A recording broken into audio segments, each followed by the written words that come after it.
Okay guys, welcome to Money in the Bank, and I gotta say this before I get started on this review. Look, I always say I have been a wrestling fan for over 30 years, and I had a 10-year gap in between because, look, if I count the 10-year gap, which has been sporadic, from 1992 to 2002, I was sporadically watching wrestling because I went to technical college, I met my wife, I went to work, my wife did not like wrestling, and pretty much I had no time for wrestling, but maybe 10 or 20 minutes every couple of weeks. If I count that, I have been a wrestling fan for 43 years. But I can't, so I say about 33 years, honestly. In all my years, I have never seen a show that legitimately, and understand right now, because of what's been going on, my anxiety has really been screwing with me and my depression. And I won't lie, maybe I'm askew. Maybe my feelings about this show was askew. But to be honest, I don't think so. This is the biggest joke in history of WWE. Mind you, they only did one thing right, and that was making the show 2.5 hours. It's no better than a house show. This was a joke. That this show was 2.5 hours, and depending where you were in the world, counting if you got the network, or the app to the network, or if you did the traditional paying a pay-per-views of $50, you legitimately wasted your money. This show sucked balls so bad.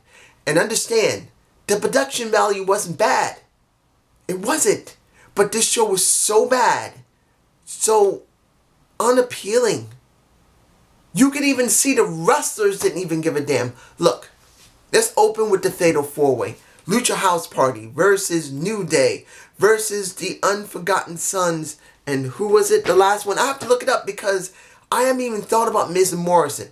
They've been a joke. You would think, because people have not been too happy about what's been going on with the product, when they've seen the ratings, maybe they need to shake it up a little bit. You would think New Day should get the win for Smack. It shouldn't get the win for SmackDown. You see, I'm getting annoyed with this. I still love New Day. Xavier Woods, Kofi, and Biggie, I still love them. They're still entertaining when they're booked properly and things are going well. But things aren't going well. And they're not entertaining. It's not working. Throw the title on someone else. The best people would be the Forgotten Sons. And I know they just came onto the roster, but at least it would be a shake-up. No change. I didn't care about this Fatal 4-Way. Was it a bad match? No. I was surprised to see the Lucha House Party still together. I'm not going to lie. I hadn't thought about them in so long. They were on 205 Live at one point. Then he went to Raw. Then went to SmackDown. And I'd forgotten all about them. They weren't super entertaining the way they were being booked when I was watching them. And they're still not super entertaining now. And probably most people who know me would say, why don't you like them? Because they're Spanish like you. And I say, I don't care about them being Spanish. I care about them being entertaining. And this was not entertaining. This sucked balls. I should make that the title, but I'm not going to. RTruth versus supposedly MVP. And look, RTruth is one of the most entertaining people on WWE. On the main roster, period. He just knows how to reach the fans at home and in wherever venue they are. But in this situation where he feeds off of the fans in the arena, which really helps for the people at home and really helps for the people in the arena. There ain't nobody there. So RTruth looks out of place. Legitimately. He tried to do his normal stick. And even though he tried to incorporate there ain't nobody there, it didn't work. It was so off. It felt horrid. And then you get Mr. Black Panther himself, MVP. Why did he wear that? And the guy's got a bigger gut than me. I would rather see Lashley look like the Black Panther than MVP look like the Black Panther. I'm being honest here, guys. Honestly. If you compare MVP to Bobby Lashley, who do you think should be Black Panther? Should it be the guy who's nearly my age or is my age? I'm 49 almost in 1 year, not 1 year. In a few months, I will be 49 years old. Pretty thin up here now due to stress. Yeah, I lost some hair because of the stress. I ain't gonna lie about it. I'm not happy I lost a lot of hair because of my stress the last couple of months. But at least I'm honest enough to admit that I got it. This guy should not be wearing stuff that really looks like it's meant for someone way fitter and way muscular than him. He doesn't look good. And then Lashley comes out, destroys RTruth. I didn't care. And then RTruth goes into the back with Charlie and pretty much says, there's something wrong. I feel lonely. You know what? I need something. And instead of that meaning something new, like maybe he can go back to Little Jimmy. Maybe he can make a spin on Little Jimmy. Maybe he could turn heel and do something weird and different. No, he wants the 24/7 title. No change. The match that truly showed me how the writing team doesn't care, Vince doesn't care, and the ones who are doing the wrestling match don't care. You got Tamina versus Bayley for the SmackDown Women's title. Now, I've always said Tamina seemed to always get the shaft. And I'm not going to lie here. Look, Tamina's been around as long as... Understand, she's been around since the time of Natalya. She's been around that long. And I've always said this. I don't know what it is. You've had women who could not wrestle, who had no personality, who had no wrestling skill, win the fucking title. And people like Naomi couldn't even get time of day. Honestly. It took her years. And I'm not saying that she was even ready then. But there were women that were lesser than Naomi. And they got the title. And Tamina, who had been around for so long, you could have gave it to her once. Who gives a fuck if she was going to keep her for very long? When you see this match, and understand, I'm not a big Tamina fan. I just say the woman's been there long enough that she could get it. Because everybody who spread the damn legs got the fucking title. I'm just saying it in that respect. Yeah, she's a jobber. But she's been there long enough to at least do some, and I repeat this again, some work that was okay. Not great or decent, but okay. Here, you looked at Tamina. That woman did not want to be there. That woman didn't give a fuck. She just went there because she had no choice but to get there. And to do what she had to do. And to do what she was told to do. She didn't give a fuck. She didn't care. And I'm not even saying Tamina is the best worker. She's not. She is a jobber. But even the jobbers get opportunities. Look at the Brooklyn Brawler. The guy was a jobber, but at least he got titles. This woman been around for years and she could have got a title years ago. Now she doesn't even give a fuck. This match was shit. And this match should have been about the woman that's in my face right now, Sasha Banks. This should have been about Bayley dealing with a Sasha over the damn title. This should have happened at WrestleMania. Nope. Once again, these women get the shaft. And once again, Sasha has to save a Bayley. This is a joke. It was a joke for Tamina because she didn't even want to be there. And I'm not even saying Tamina's a great worker. It was a joke for Sasha because she be doing something with Bayley all this time and they're still not going to do what the best thing is and pull the trigger and just have these two against one another. And I'm not even saying it'll be great either. And I know that maybe at the Lex Man, which is now aka a Alex, I tend to make a mistake and say it. Alex would be not much different than me. He's saying they should have had this years ago, but I'm fine. I'm on board with it. No, I'm not on board with it. Even if they do it now, I don't even give a damn about it because it's been so long and it sucks. That I can tell Sasha doesn't even want to be there. But she's trying to hide it. But I can tell she's still like Naomi. She wears her heart on the sleeve. You can see it. Even Bayley is not happy with this. You can even see it on her face when she did the interview with Charlie. You can see that both these women were not really interested. They're glad to be there, but they're not happy. I'm just saying. Here's a match that should have been something. And it was nothing. Bray versus Braun. What was that? I looked at that match halfway through and I just saw Bray just kicking the butt of not Bray, but you see, I don't even want to care about thinking about this. Braun kicking Bray's ass. Now you would think maybe you should have had the Fiend go up against Braun. That would have been easier. No, you have Mr. Rogers Bray. Mr. Rogers light-ish. And I did see some of the video packages for Bray, and it weren't too bad. But when you see this match, you would think that the lights going out would have been the wisest thing, and the Fiend coming in to deal with a Braun would have been the wisest thing. No, they tried to make it about the Wyatt family. They tried to make him the black sheep of the Wyatts, which wasn't the greatest thing because Braun is not a great actor. And it didn't even feel genuine. I knew he was going to turn. It just felt forced. And then Braun beats Bray. He just beats him. And that just shows you, I've already said this months ago, before the pandemic, before I stopped watching Raw and SmackDown, before anything, when Hell in a Cell happened, that was the end of Bray. He had to go into Hell in a Cell and win. If he didn't, it didn't make a difference what they did with him after that. It would mean nothing. Guess what? Where is he now? He just got beaten by Braun Strowman in a terrible angle that I'm sure some people liked it, but I felt it was a joke. Let's move on to the last singles match of the night. Seth versus Drew. Now, this one, I really didn't care that much about the build for it.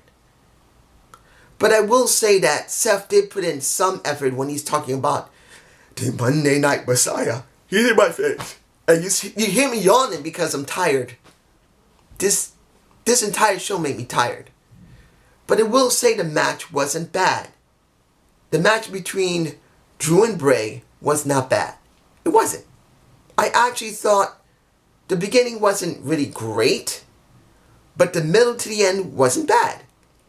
And I didn't expect Drew to job here. I didn't expect it. It had to happen. So it did happen. And then at the end, Drew gets in the ring and he pretty much shakes out of respect well, this doesn't mean that the Messiah is going to turn face.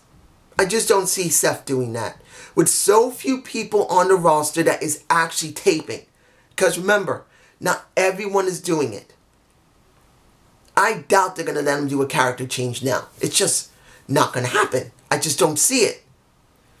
So, this is what we got. Was it all around alright? Wasn't bad. But here is the thing that ruined the entire show for me personally. The entire pay-per-view. And that was the Money in the Bank ladder match. For both sexes, supposedly at the same time. This was so stupid. It was. And I'm sure there's going to be some people that loved it. And more power to you. But as something that's supposed to be serious, a chance for either sex to have a briefcase opportunity. This felt stupid beyond stink. The worst thing they've done in history. And I know people are going to say, well, they had to try their best because of the pandemic. No. Look at AEW. They're doing it better. Look at Impact Wrestling. Yes, they don't have any fans either. And they're not doing the AEW model of bringing in heels and faces and letting them line up outside the ring and just act like fans. But at least they're giving better content. AEW is giving better content. And I understand that maybe this coming week, NWA is going to be NWA Superpower. And I believe they're going to be coming on. And I will be watching it and doing a review of it if I don't forget. Because I admit I have not been myself because of my anxieties. Because of this pandemic. It actually caught up with me. I have not been myself. In fact, some of my hair fell out today. I ain't gonna lie. It did just come out in a glob. Too much stress. But at least they're going to do it better than this. The production value of the camera work, the audio wasn't too bad. The drone that was flying overhead, you can see the shot, was not bad. It actually was 100% bad. Admittedly, they should have brought the drone a little closer to the building so you can see the people much, much better. Because as I said before, whoever runs the production truck and the camera work isn't that great. It should have been a bit closer. The production value was not 100% bad. I say it was about 70% okay. For me personally, I'm sure anybody would have been 80 or 90%, and they'll say they love this shit. But for me personally, this did not work. They put in a food fight in this situation. You had Brother Love show up, Doink show up, Paul Heyman show up. Vince himself showed up when it came to Daniel Bryan and AJ Styles fighting each other, going into one of the rooms. There's Vince, the bastard himself who set this thing in motion. If I know I'm this tall, Vince is this tall, I'd smack the living hell out of his mouth. I don't care.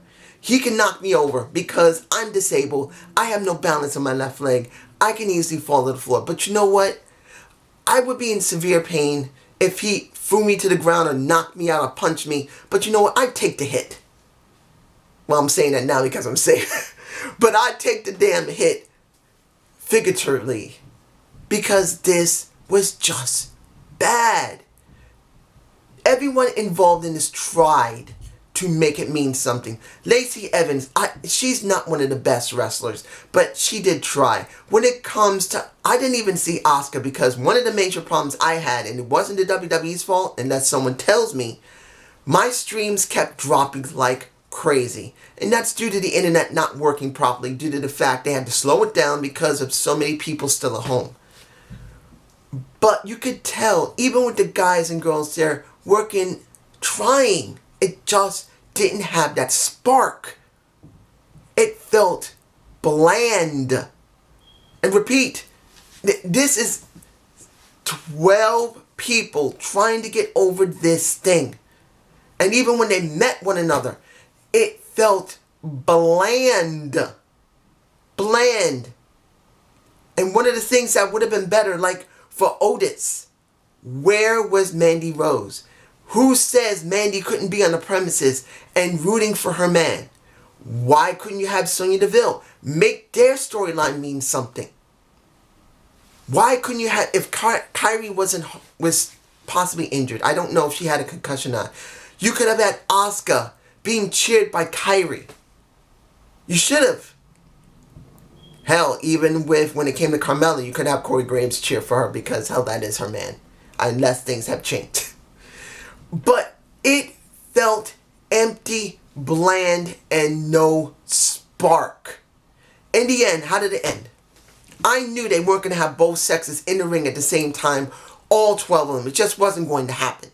So the first ones that made it up there were the women. You had, and if I'm remembering correctly, Nia Jax. You had Asuka. You had Lacey Evans. And they were getting at it for a while. Eventually, Asuka was the one who finally started climbing the ladder. But then you had Baron Corbin run out.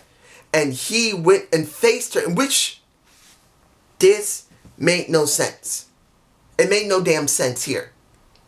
And I'm sure people are going to say, oh yeah, it does make sense. She wanted to be the very first to grab the briefcase. No. Why did Asuka hit Baron Corbin? Why did Baron Corbin hit, or not hit, but grab at Asuka? Why did they even interact like that? They are both in two different divisions. Asuka in the women and Corbin in the men. It doesn't matter who grabs it first. You're both grabbing the briefcase for your own separate divisions. Asuka didn't need to hit Baron Corbin. They could have just looked at one another, could have high-fived one another like this, and they both could have grabbed their briefcases, and then that would have been the end of it. It made no sense for her to smack and then kick him off the ladder. Was it interesting to see her do it? Of course it was. But it made no damn sense because if it was one briefcase, understand, this would have made it much better. If Vince had said that there was only one briefcase that's for both sexes, that would have made sense. That would have made sense. But seeing that she hit him when there was no point in hitting him because he was going after the green briefcase and she's going after the white briefcase, what was the point? This show was the biggest joke in WWE history because it wasn't done very well. The only thing good about it was that it was short. The matches felt empty. The wrestlers didn't even seem like 100% they wanted to be there. It was so predictable or very stupidly booked that this was a freaking house show that was made into a pay-per-view. I repeat that again. This 100% legitimately felt like one of the live house shows turned into a pay-per-view with an extra half an hour pegged on it because it started at 7, not counting because I did not see the kickoff show. Was not interested. So I don't know what happened there. Maybe I'll go and check it later, but I didn't watch the kickoff show.